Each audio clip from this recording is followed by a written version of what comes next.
here. So Oregon State defensive end Sione Lolohea has committed to Florida State. I saw the rumor swirling on this one a few days ago, so I checked out his numbers, and he did some fine work there in the Pac-12, Chris. So this is a good impact player coming to Tallahassee. Yeah, this is the guy, and I've got a couple of videos about it. Well, pretty much all of my videos since he entered the portal, I told everybody this is the guy that I want. Now, there's another gentleman by the name of Young that's coming from Michigan State. That's a big potential hit for Florida State. But I really like my guy Toko. I think he's going to be a huge get for Florida State's defensive line. The experience that he's got on top of just brutal strength. I mean, he's an extremely good get. I think that he can be moved, around the defensive line more than people anticipate. I like to get. I'm extremely excited about this one personally. Yeah, this is one that we've all kind of talked about, been really excited about for the fact that he also shares that Samoan culture. I think when we had DJ's dad on, we talked to him about the fact that he's kind of more laid back, more like a Jordan Travis, not that big kind of vocal leader. So the word on the streets is that Toko is a little bit more outgoing. Maybe he could be the ringleader to get some Haka tradition started at Florida State, if not for just this 1 year with the group of Samoan players coming in.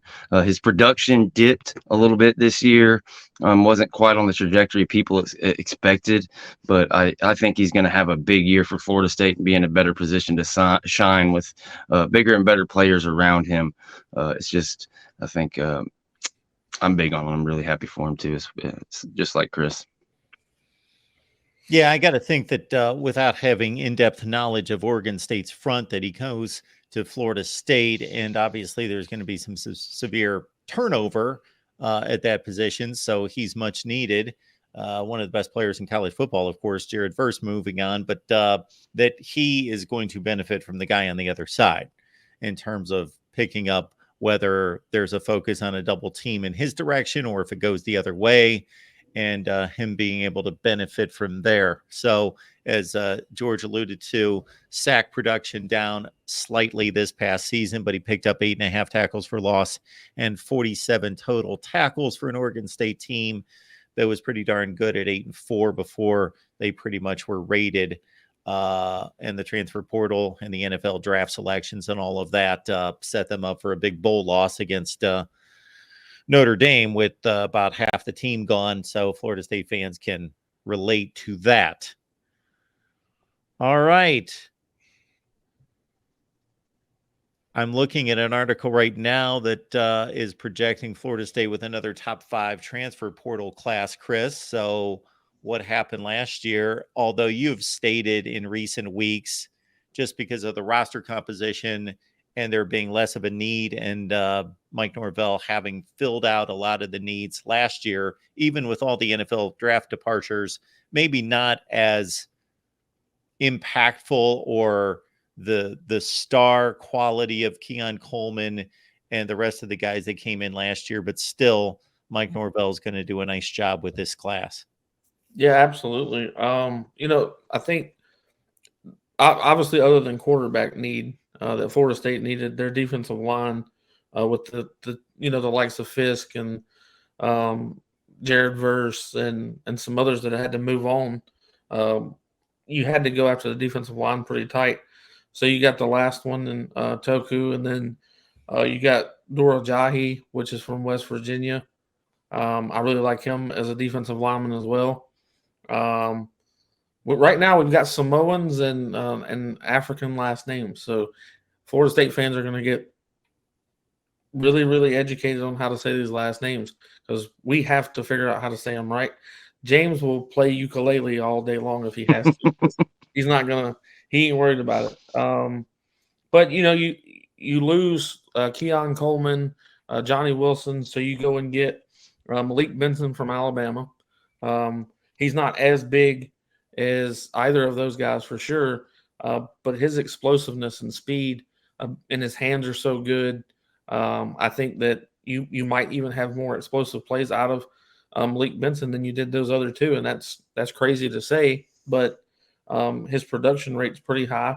So I like that. And then you got a cornerback in Devontae Brown from Miami. A lot of people freaked out over this one because, of course, Miami starts talking really bad about him because he's leaving. Well, he's a walk-on first and foremost. He didn't take one of your scholarship spots. And he's 6'2", 190 pounds, basically. He's going to be a good piece of rotation in. So my favorite one that we got is probably between, and this is outside of the quarterback. It'd probably be between Earl Little Jr. and also Marvin Jones Jr. Marvin being a legacy for us, Earl being a legacy for Miami or Bama, whatever it was. But I'm glad that when we've added 10 players out of the portal, I think Mike's not done. The staff's not done. And everybody's confused. They think we can only hit the 85 mark right now, and that's not true. We can have as many as we need until it's up to the point of after spring. You got to get rid of them. So there's going to be a huge, not huge, but there'll be attrition right before and after spring. Any thoughts, George, on what Norvell's doing in Oh, the transfer class? Yeah, man, absolutely. Look, a portion of the fan base was freaking out. You had a portion of people talking about, oh, well, why are these people leaving Alabama? You're getting scraps and this and that. Well, you see when you kind of find out again, oh, Saban's retiring. Well, it makes sense why a guy like Malik Benson, who was in the plans, was going to be like the top receiver at Alabama going into next year. There's a reason he hit the portal. There's a reason Earl Little Jr. Hit the portal. So I couldn't even, we went through every single guy last night and really talked about it. I love every guy. If I had to pick a favorite, I really love Marvin Jones Jr.'s kind of ceiling. I feel like even Jared Verse, even Jermaine Johnson, like they were both great. And I'm not projecting his production to trump theirs or anything. I just feel like the ceiling at the athletic level for Marvin Jones Jr. and the possibilities of what he could be at Florida State is just through the roof. So super excited to see what he looks like in that 4-2-5 defense when we get him in here from Georgia. And he doesn't have to worry about covering running backs and doing all those things that an outside linebacker has to do in that 3-4 scheme. Jalen Lucas is a guy who plays running back. He can slide over, play wide receiver. He's a guy that popped, in the middle of one of our shows live. He's a brother of Ja'Kai Douglas, the guy we call Megamind. He's been at Florida State for 4 or 5 years, coming back for another year.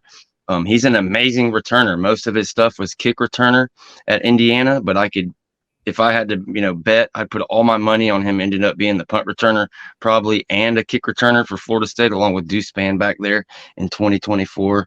So super hyped about him. And of course, the all-name team. I mean, you've got Tomiwa Dorojaye out of West Virginia, the defensive line that Chris talked about.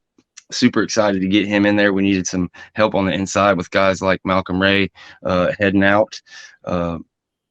Sione Lolohea, who we just spoke about, is the guy that hit today. He was absolutely amazing. And then, we've already talked about him a ton on the show, but DJ Uiagalelei is, he's the centerpiece. He's the guy that you got in here before these other 8, pins dropped. It's not a mistake. It's not an accident. So it all starts in there. So, yeah, just super excited. And like Chris said, he's not done. They're still liable to get another guy or two. I believe at least one. I think me and Chris would agree for sure in this part of it. I've been saying 10 to 12 all the way, as long as I can remember. I thought you just got to go out and leverage the portal. If you're Mike Norvell, you've really been, people call him portal king, all this stuff.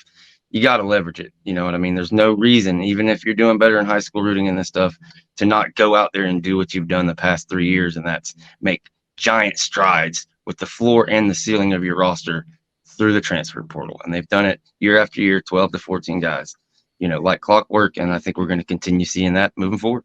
So much talk about the recruiting class, but I do see some other teams. We did our Ohio State show earlier today. They've signed, they've got one corner coming in, number 1 ranked in the nation, and they've got supposedly another one headed from Texas in the next few days. So how is the recruiting that seems to get dismissed by a lot of people these days, but that's still extremely important. So the 2025 class, what's the latest there? We got a lot of offensive linemen. That right now we have the number one offensive lineman already committed to Florida State. He did it about 2 or 3 weeks ago. We've got 4 more of the top. Literally, we've got the number 1, the number 2 is going to be on a visit, the number 4 is going to be on a visit, number 7 and number 12 in the country are going to be on a visit. You land half of those guys and get a couple more pieces, you have a top 3 offensive line class. Where I'm really intrigued at is the linebackers in the 2025 class that are coming to visit Florida State that I think we have a really good shot with. And I think that Derek Gray has took that under his belt to help out as far as that goes. But yeah, Solomon Thomas, of course, once he committed to us, they made him a 4-star. That's going to be every time. But his position rankings 1 nationally, he's the 21st best all player, and then he's the 2nd in the state. So I really like him. The quarterback Tramel Jones that's James's school. I really like him. He was also a 4-star. Now they put him down to a 3-star. Ethan Pritchard, the safety, he was also a 4-star. Now he's been moved down to a 3-star as well. I don't know why they do this. I really don't. And nothing's changed. Nothing has changed. No games have been played. So it makes no sense to me how this works. But I really like the way the 3 commits are here. But it's all the visits that Florida State's getting in the near future. Like we've also got a couple coming in a couple of weeks. I'm really intrigued by them. So I look forward to the recruiting class of 2025. But it'll be a big trench, defensive line and offensive line side as far as this goes. Well, I can guarantee that the 21st rated player in the country will end up as a 5-star. So if Solomon Thomas can maintain his 21st ranking, then he'll be a 5-star. But let's see, the season ended, first, second week of December? Mm-hmm. So did they change since then? They usually change sometime after the season, which makes total sense. Then they change at some point during the camps in June after they evaluate these guys that go to all these camps. Well, literally the day after he committed to Florida State, the day after, they dropped a star. It's crazy. Look how far Landon Thomas has fell from the number 1 tight end overall since he became a Knoll. Yeah. It's like it's just built into it, man. But, eventually, once Florida State establishes himself, like we're all banking on them and seeing in real time happen, another year or 2 down the road, and we'll get the bump. When they start committing to us, all of a sudden they'll go through the roof. It has to be somebody who just leaves no doubt, like a Luke Krummenhoek who comes from a 3-star all the way up high. But still, he even got, back down on some of the sites, from being a consensus 5-star to back down to being a 4-star again. So it is what it is. They move where the money works.